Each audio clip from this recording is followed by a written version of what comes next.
Important tack. Pumping to get up on the foil, and he's done it. Has he? It's close. Israel with a few pumps, getting a little bit of gauge to windward. And here comes Sam Sills of Great Britain.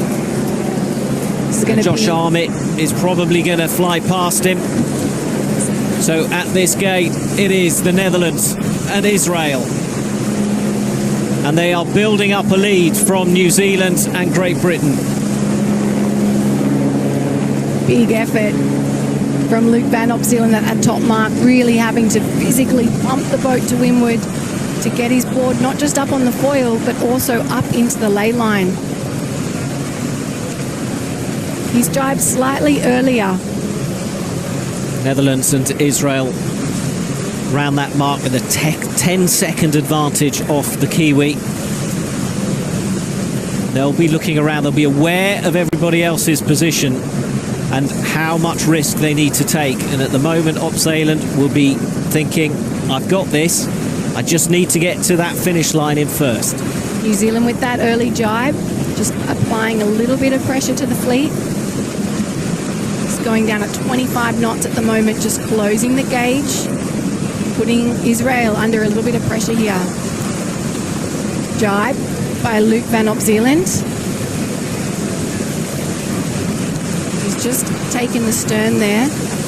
So a real battle now going on for the final place in that final. Netherlands and Israel. The Netherlands are through. And it looks like Israel has enough advantage over Josh Hami of New Zealand to take that second place. Into the finish line. Luke van Opselen, 26 knots. He's still pushing all the way into the finish.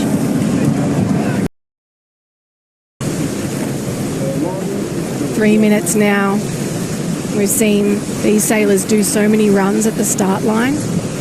I really do think it's going to be critical for them to be up at top speed, right behind the line. Breeze holding round about 15 knots near the start. Wind from the northwest. It's the breeze that we've been hoping for so many days. Channeled down through the mountain ranges between the Massif Central and the Pyrenees. So we are looking at 3 Olympic medalists out on the race course. Emma Wilson of Great Britain, Marta Maggetti of Italy, and Sharon Cantor of Israel. What we don't know is which colour medal they will be taking back to their countries at the end of the day.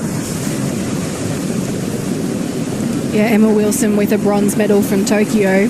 She actually was on equal points to that silver position, so close to the gold. Pipped to that by Charlene Picon of France, who decided she didn't want to compete in the windsurfing this time. She would compete in the 49er FX, the women's skiff, and guess what? Came away with a medal yesterday in that medal race. But right now the focus is here as the athletes, you can see they were on that start line. They've now taken a measurement. They know that that is where the start line is. They're now checking their watches. They've set the stopwatch, and it's all about time and distance. And as they enter the last minute, they will be heading out to the left-hand side. They will be turning round and then slowly accelerating towards that start line, hoping to hit it on 0. 30 seconds to go. The boat's still just holding the minimum speed to stay on the foil. You'll see the acceleration soon. Israel pulling up to the pack, hitting 19 knots. 10 seconds now, all boats building their speed.